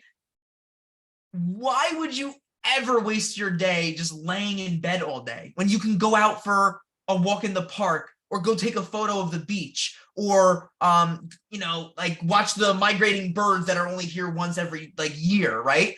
Like there's so much to experience as a human, and technology takes a lot of that away. And it's does it though? That's the thing. It's like, because what if I don't want to like spend the time reading 10 books? I'd rather just have ChatGPT summarize it for me so that I can move on to the next thing. You know what I mean? Because like, you're not. I'm gonna be honest. Listen, I'll speak from experience. I can't speak for every single person. But we would call something like that a historiography. So I've done a ton of those in grad school where like let's say every single week in the graduate course you read a book every week. And then at the end of the semester, usually they're like, okay, write a historiography, pick 10 of the books and put them into conversation with each other.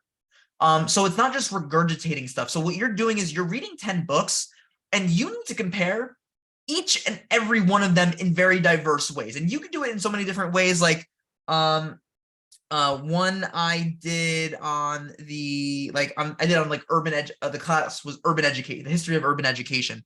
And I talked about like, I took these 3 books and said like, they're actually talking about how standardized testing was used as a way to produce a profit in public schools. And actually statistics show that, students are not actually benefiting from this. And it's actually affecting men more than women, which is leading to the boy problem, which was another book that I read. And it talks about how boys are discouraged from doing it, so it's synthesizing material and scholarship from other people and you being able to actually build that critical thinking. Because well, first of all, how's ChatGPT? Well, let's say you got that assignment again. You had to do 10 books and then you were able to use ChatGPT to write it. Like, did you actually read the books, or are you saying, ChatGPT, I need you to write a paper about this book, this book, this book, this book, this book, this book, this book, and compare them all?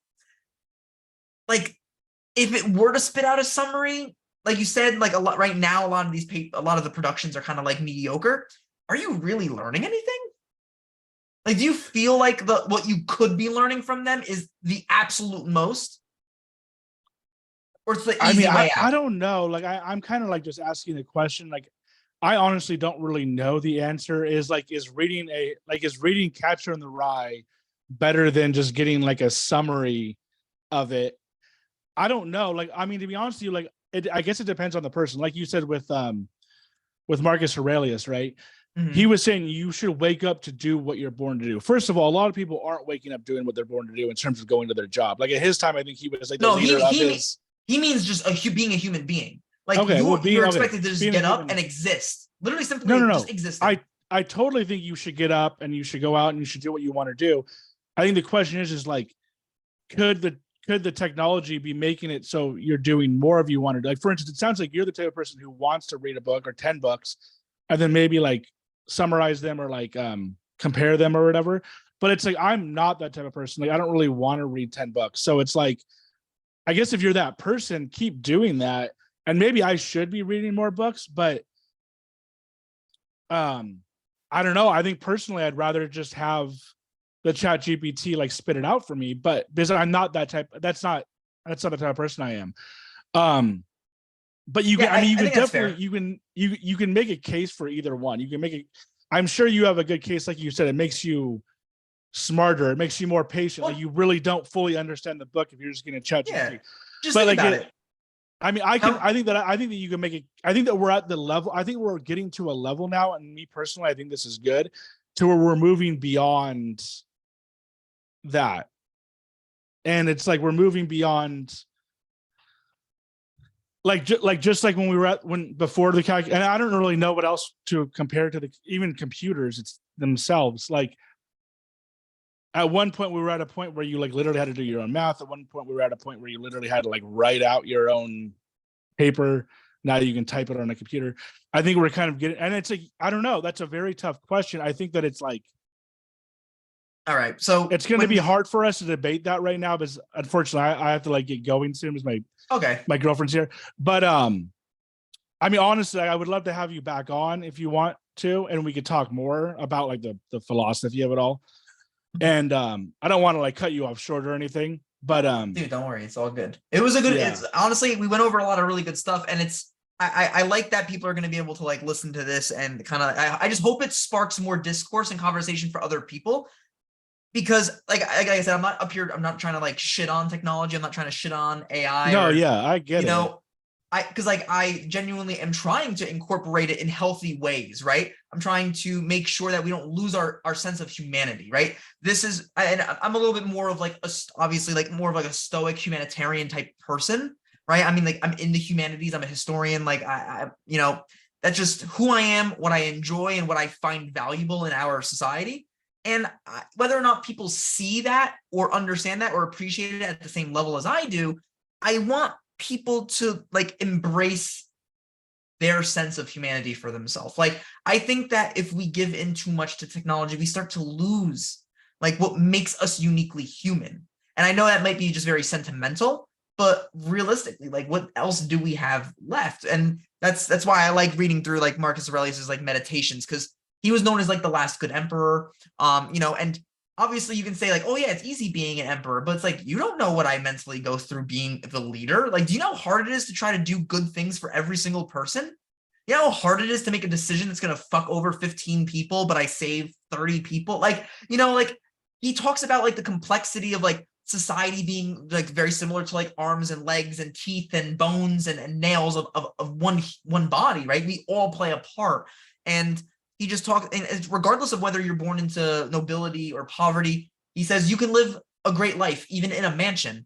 Just recently, that one actor from Euphoria killed himself, right? 25 years old, because his dad died a week earlier, and then he just killed himself. Like, dude, the guy was like loaded, had chicks begging to like be with him, DMing it. Like, the guy's a good-looking dude, good career, made great money from that, killed himself. Like it makes you question, like, is wealth, is fame, is like in being engrossed in technology and being publicly available like that, like always such like a good thing? And it just helps you to like sit and think a little bit. But I'll be honest, I don't think I'd be good as a popular famous person. I think I would crack under that. I don't like the highs constantly. It's just it's a lot, man, with all this technology shit. It's an interesting thing to think. That's a whole interesting thing to think about, because it's like I said, I'm trying to make it on YouTube, and part of me is like, I put these videos on YouTube, but it's like, do I want my face out there or do I not? Because like you, I don't know how well I would handle it. And it seems like it could be very difficult to have a bunch of eyes on you, always watching you. And critiquing your every move. So yeah, I mean, I have a question though, in terms of like the books thing, like the chat GPT with the books thing, would you rather have it so where like a a computer or whatever, an AI could like implant you with like just a ton of knowledge? Let's just say a computer chip or whatever can go in your brain that implants you with like thousands of books. So you just automatically know these thousands of books. Or would you rather be you and like you have to go out and read these thousands of books? You know, that's the big question. Would you rather just have the information at your fingertips, or would you rather just go get the information yourself? That's the big question. I think that I might say that I'd rather just have the information given to me. What? I would definitely rather get the books, because the thing is, Yeah. the main difference between, because you may just have the knowledge of the book in your head, but like I went through the process of breaking it down. Like you might know exactly what happened in Tom Sawyer, but you may not have the analytical capacity to actually like break it down and understand what are they actually talking about in this book? Like, what are the parallels to society that they're making in this book? And like, why is it actually important? Sure, you know, like, oh yeah, Tom Sawyer does this. He paints this fence and he says this and he says bad words. And it's like, okay, what does that mean? You know? So no, I think you're it's, right. it's about the process build. I think it's the process. Yeah. You know, it's not about like just knowing something. It's the process of learning something. Yeah. And like you're a historian and that's your job, right? Like you probably love reading history books and like learning more information. Some like of you them, said, some authors suck. You know, I don't like boring, reading everything, you know, and sometimes I had to, in grad school, I had to trudge through some shit. Like there were just some really shitty books. I'm like, this is fucking awful. Like that was my first goal. When I told myself, I'm like, if I do like history work, I go for a PhD and stuff and I publish stuff, my number one rule for myself is I'm going to make it accessible to like average readers. Like I'm not going to use like jargon and lingo, and I'm not going to use like all this crazy discourse. I want it to be presentable for the average person to understand basic. I don't care if people are going to insult me for it, or like, well, why didn't you use better vocabulary? Because I want fucking normal people to read. I don't care what you think, other academic people, because like you already know this. You should know most of this. You know, so that's like another thing that's important to me. I'm not gonna lie to you, Thomas. Like, so okay, the last book I read was, I think, The Catcher in the Rye, which I said that. And don't get me wrong, I was like really into like the style of that book and everything. I'm assuming you've read that book, right? Mm-hmm. Have you read that book? I have. Yeah. So I was really in, like, that's the type of book that I would be into. But it was like pretty boring for me. At the end of it, I was kind of like, there for certain was a point to that book, I'm sure, but like I don't know if I fully grasp it. Like, what would you say the point of that book was? Like, was it just kind of like a kid? Like, what it reminded me of, like, let's just say, like, in your own personal life, there's been times where like you've gotten in trouble in like school or whatever, and then you have that week period where like you're fucked in a week, or like let's just say you're gonna get like you know, expelled from the school or whatever. You have a week period to kind of like figure shit out.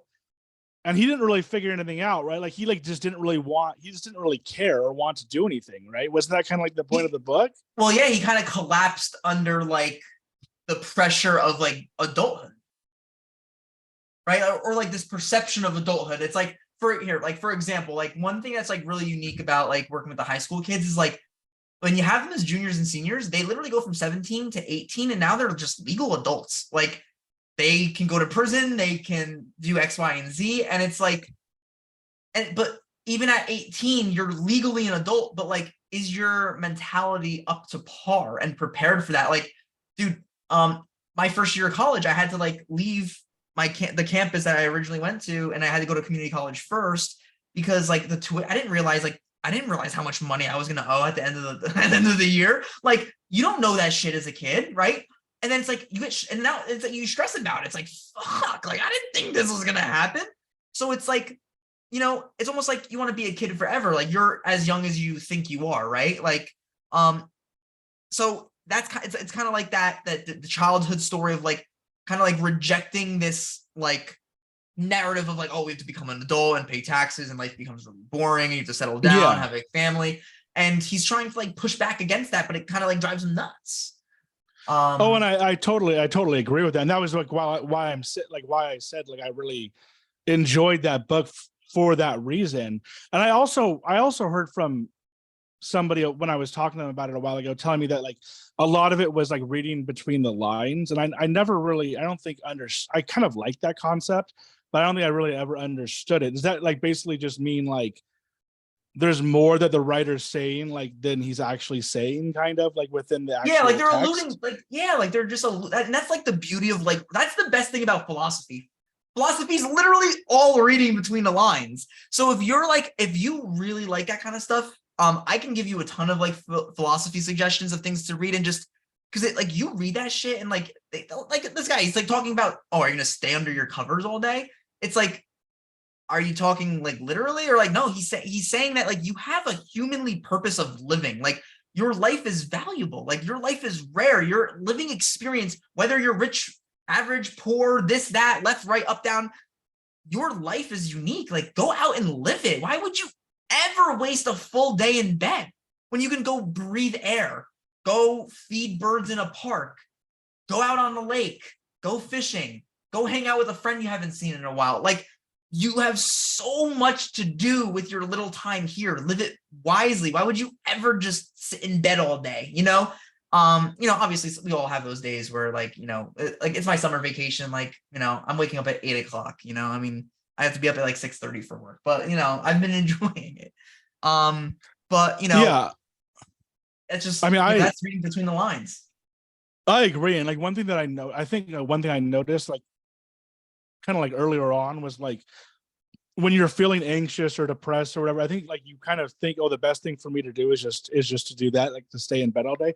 But really, it only makes it worse. It's like Exactly. just getting the fuck out of the house, Yep. like for a certain amount of time, just makes you feel better, even if you're not even like going to work. Like if you're just like get out and go into nature. And I feel like people, I don't think, and that's one thing that goes to your point. I don't think people realize that enough. They're like, oh, it's so easy just to be on my phone or computer, when really, like, like you'd rather be in nature, than in home in your bed. But one last thing with the Catcher in the Rye, I remember there was like that line, the line of the book is basically he was saying like he'd rather just be a catcher in the rye. And like I never really understood what he meant by that. Like it was basically just he'd rather be nothing, kind of, right? Is that like Yeah, the main I guess line to the that's, book? yeah, I guess that would be a good way to put it, right? Like, He'd rather do personally in that book, he was like kind of saying he didn't really want to grow up. He didn't really want to have like a job. He just, yeah. exactly. Yeah. And I don't think that's the thing is I think that's like a really whole nother philosophical thing we could get into, which we don't have time once again, but is like you're a high school teacher. Like you said, you see people from 17 to 18 to 19. That time period is very hard. And like, there are Yeah, so it's many things transitionary. where I'm like, why would anybody want to do that? And I know there's a lot of people who really want to do that, but like when you go from childhood into adulthood, there's a lot of things that you're like, why are these things like, why is this normal? Like, is anybody happy doing certain things? I'm not saying everything, but like you have a lot more autonomy as an adult, but like there are certain things where it's like it just doesn't seem like a lot of adults are as happy as kids, right? And it's like I feel like, and that's because of like I feel like a lot of it has to do with like society and culture, like kind of like telling you to be a certain way, right? And Yeah. it's like you see high school kids, but you're kind of saying the opposite almost, which is like the high school kids now are like more depressed. But when I was in high school, it was like it went from like high school to college to just adulthood, and it was just like you're working at least 40 hours a week. And like there was a period of time where all I was doing was like working, and I just stopped doing anything that I loved doing, and it was just depressing, really. I mean, it's just like, but then again, you can make a case for, like you said, some people love their jobs, I mean, don't get me I wrong. don't know. Listen, It's tough. honestly, teaching sucks. Like, I never thought I'd be a teacher.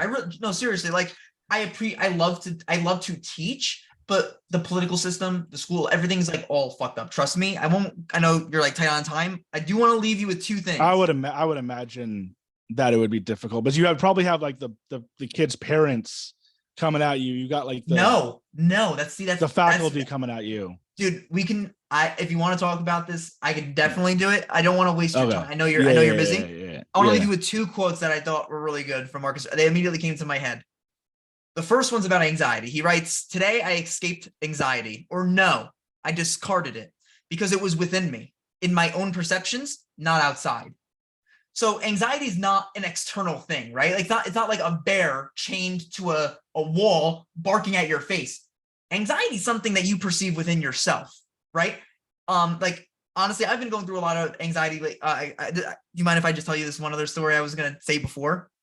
It's That's just fine. funny because it's with the technology and texting and shit. So recently I started dating someone and I've had a great time with them. And we've gone on like 2 dates and we went to like the beach, we went to the city to go see like that Museum of Natural History, like went to eat at like a gourmet, a great time, right?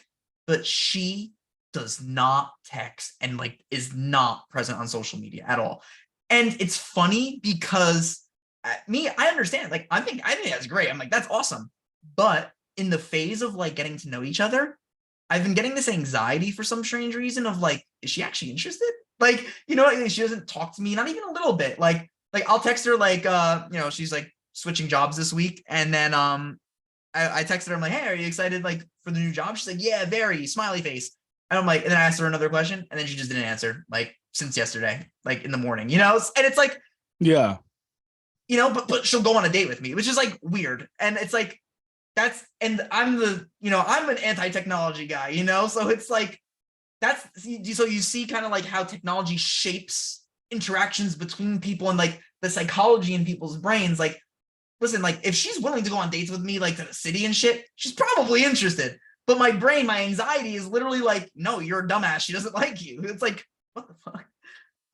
Yeah. Well, yeah, girls can be very hard to read for one. And then two, yeah, like relating to technology has made it in a good way to where you can constantly interact with somebody. But But that's some kind of people bad don't. too. Exactly. Some people don't want to It's, constantly be interacting with and I'm people. cool with They that. want their alone time. Yeah. Exactly. If we were in like a committed relationship and we were like one-on-one committed to each other, I wouldn't care. Don't talk to me for 3 days. I don't care, you know? But it's like, I'm interested in making, I want this to go like further, you know? Like, so like, you know, but it just, you get where I'm coming from with that, right? It's just, Yeah. that's something funny because it ties in with anxiety, but also with technology and how it shapes human Yeah. experience. And then the last thing I'll leave with you is he writes, this is probably one of my favorite ones as well. He writes, the soul becomes dyed with the color of its thoughts. So he essentially is just saying, like, if you think positive things, like you're going to experience positive things. Like if you have a positive growth mindset, like I told myself this month, I'm gonna hit the gym, I'm gonna be back to like my regular routine because I got really lazy. I was getting a lot of pain. I was gonna have a consultation with a surgeon and possibly see about a surgery. But I was like, I'm like, no, I'm like, I have the whole month off. There's no excuses to not be working out, going to physical therapy, and like grinding my ass to feel better. And I've been feeling a lot better. And it's obviously like very overwhelming sometimes because when you're in pain, if you live with chronic pain or something, you know, like there's some days like you don't want to get out of bed. There's some days you don't want to do stuff or you want to go home, skip the gym, skip this because you're in pain. But like it's really about your mindset and like the way that you shape your mind. And if you set a positive like outlook, you're gonna just chase positive outcomes, right?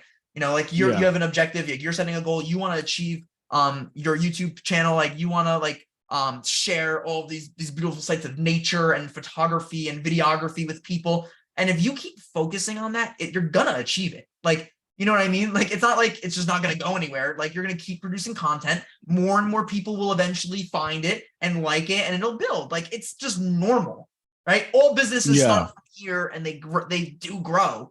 You just have to be persistent, and you have to like, keep that positive mentality. That's literally all it is. And I try to tell the kids Yeah. that, but they don't realize. They always think like the worst. Yeah.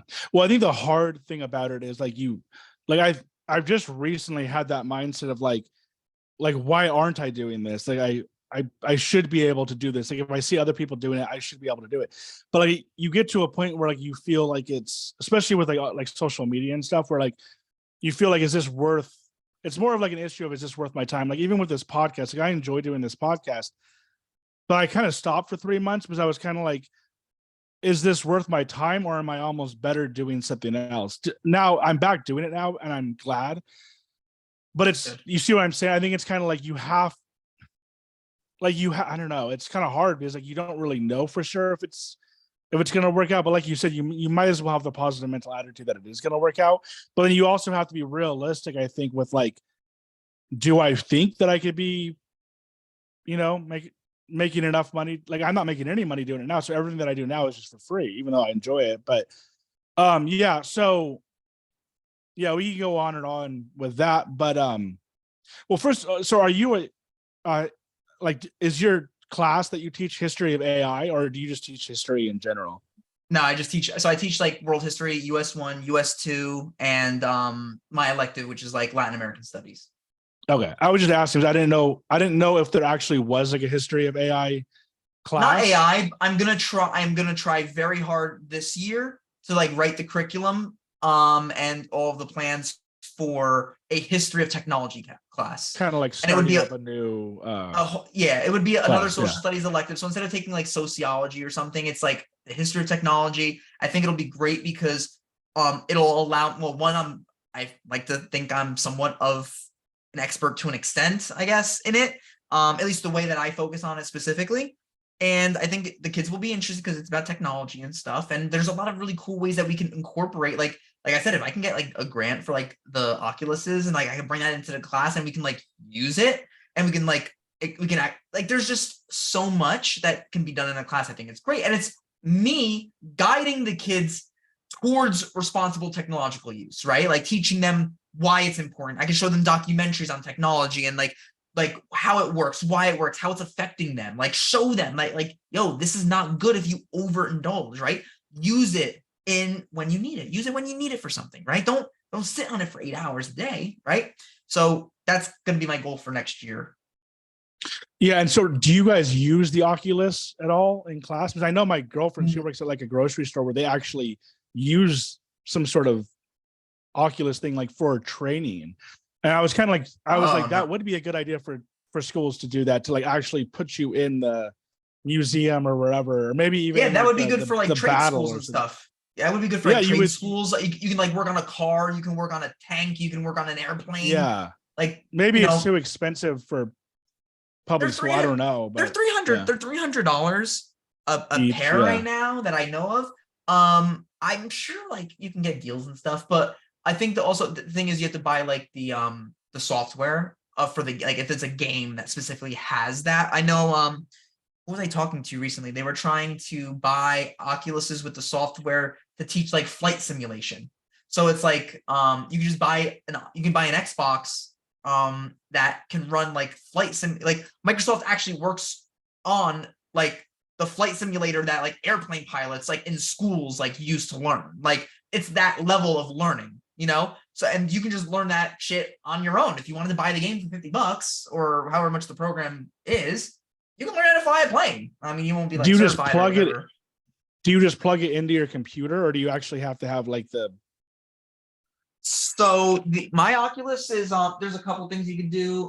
You can plug them in, but oh shit. This one is it's like Bluetooth, so it'll actually connect to just the computer itself. Like, would you use it on like an Xbox or PlayStation, or just straight to the You computer?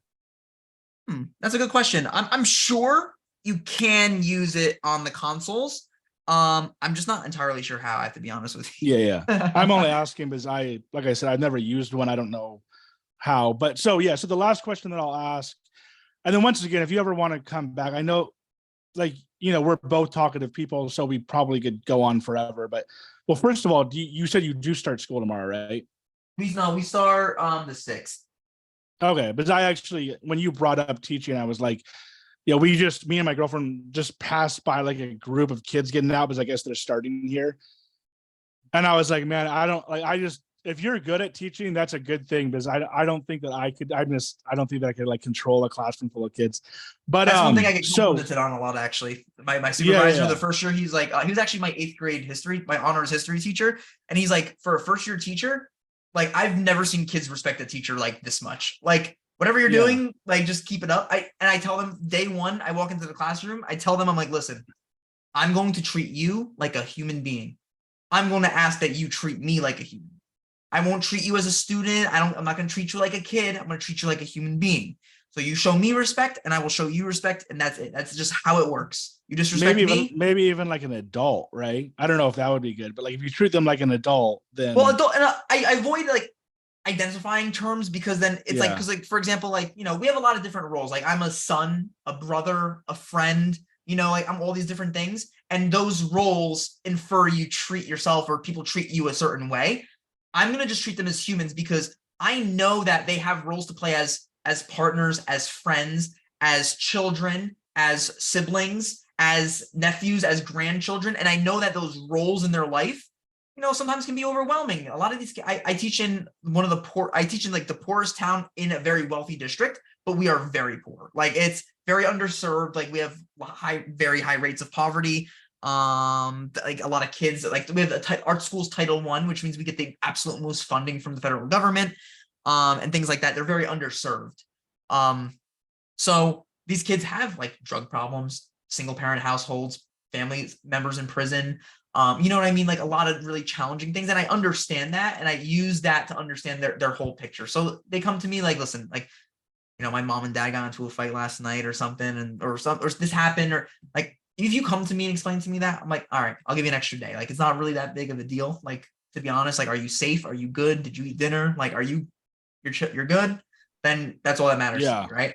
Because like that, I'm not going to let it get to the extent where like they're blowing off work and shit. But like, I've had kids with some intense issues and like they come to me because they don't trust anyone else. And then it's hard because like now, not only are you a teacher, but now you're like a therapist, you're a counselor. You're like, sometimes you're like a parent figure to them. They look up to you now, and it just becomes very overwhelming and very exhausting very quick. Yeah. So like the last question that I'll ask, and then we can end it is, well, first of all, you mentioned that you have a podcast, and then I don't know if you have any other type of like social media gaming type stuff that you want to promote, but then also anything that you're into right now. And I really ask this for myself, as I always am this like looking for TV shows, music, movies, podcasts, and even books for you, even though I don't read very many books. What are some good of any of those that you can that you would suggest somebody to listen to? And it can either be on AI, like what we talked about, or not. And and then also, like I said, your podcast. Are you still doing your podcast? Is that ongoing or no? That's why this month I kind of missed it, and like I had so much time available. I don't want to spend the time to do like I hate the editing and all that shit. And I think honestly, I'd just serve people better by going onto other people's podcasts and just sharing information from many different perspectives. So it's called Get Informed. So it's the Get Informed podcast. And my whole goal was to try to just like not tell people what to believe, but I wanted to just present information. Often I would get someone who's very knowledgeable in a particular thing to talk about it and to also share their experience. So like I have I had a political scientist like with a PhD who studied exclusively Chinese history come in and talk about like the conflict with China. Why are there such huge tensions with the United? So I wanted people to talk about something important, so I haven't done it in like a year. So you guys, if you want to check that out, there's a couple episodes, and well, not a couple, there's a good amount. There's a handful. So you can check that out. The Instagram handle, I don't use the Instagram. It doesn't matter, but you can check that out. Yeah, whatever you want to promote. Like you don't have to promote. I just don't use social. I just don't use it, dude. I honestly I don't care, but I just don't use it. Now, if you're interested in philosophy, I always recommend Marcus Aurelius's Meditations. That is kind of like a classic. I think everyone should read that book just once in their life. You can get a cheap copy online for like $5. I like physical prints. I have my whole book reading list here next to me. I'm reading like the Leviathan, the first and second treatises on government. I'm trying because like I want to go back and reread some of the Enlightenment era philosophy. Because when I teach US 1 and US 2, I like to talk about how philosophy impacted the creation of the United States, right? On the principle that political sovereignty rests in the right of the people and not a king. Like that, it was like a groundbreaking thing, and it led to the creation of the United States and the free world, right? So I'm kind of like into that stuff. Netflix, I like documentaries. I was because of your podcast, I found it really cool that you like to talk about agriculture and stuff. And it's cool that you kind of break away from it. But I recently talk about watched what? Agriculture or no, you said AG, like agriculture, right? Like AG. Oh, agriculture. Yeah. Well, that was one podcast I did like recently. Yeah. Okay, that was really cool. And like, it's just I watched just recently randomly, it's called Poisoned on Netflix, and it just talks about how actually monitored and unprotected a lot of the American meat packing industry is. And it reminds me of like Upton Sinclair's book, The Jungle, that he wrote in like the early 1900s about like meat packing factories in Chicago and like how people were like losing fingers and shit, like literally skimming the skin from their hands and like not washing them. It was like awful stuff. What else? Yeah, speaking of the agriculture thing, I had a guy on who was a homesteader, so he was like not cool. completely self-sustaining, but he was just living off of his own agriculture or whatever. And then also he talked about climate change. But yeah, so yeah, so and I mean, that's what about podcasts? Like, do you know of any good like AI podcasts or even philosophy podcasts? Because I listen to a ton. Yeah, see, honestly, I really haven't been listening to a lot of podcasts lately. I've been mostly just listening to music because I kind of haven't. Sometimes, like, I'm a metal musician. I mean, I play in a band and stuff. I love metal. Metal's like my favorite genre. Like, and I play drums and Do you have any music up? Because I said no. I noticed the Black Sabbath shirt. But Yeah. you don't have any music out though, like on YouTube or nah, anything? we just do covers and stuff. It's more of like a casual band. Like we haven't even played any shows or anything. It's mostly because I haven't played in like 10 years. And then last year I did a program at the school where I taught some drum lessons and I brought in board games and video games during the summer. It was like kind of like a summer arts program for this high school kids that didn't have to go to summer school, so it was like a reward for them. And this one girl just wanted to learn drums. I gave her some lessons and she actually learned to play a full song by a band called Volbeat, which is they're like a Norwegian like metal band. And I was very impressed, and it kind of re-inspired me that life is very short and I shouldn't let pain in my neck and shit like stop me from doing something I thoroughly enjoy. So then I just like reconnected with some friends from like high school. I'm like, yo, you guys want to fucking play music and shit? And they're like, yeah. Yeah. I think that was kind of like what I was getting to before was real quick was like going from high school to college to then adulthood, full adulthood.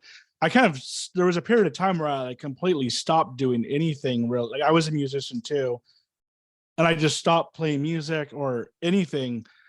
And then after I haven't really been playing music recently, but I'm like, I might as well do a podcast. And it's like, I feel like a lot of people get to an age where they're like, oh, that's, I'm too old to be doing this type thing. Like and it's like, no, like you're never too old to be doing anything that you love. And I just recently got a bodyboard. So I'm starting to like go in the ocean again. And like I said, so yeah, I mean, I think that's a big thing is like, get out there and do what you love. Don't stop doing that just because you have a full-time job or whatever.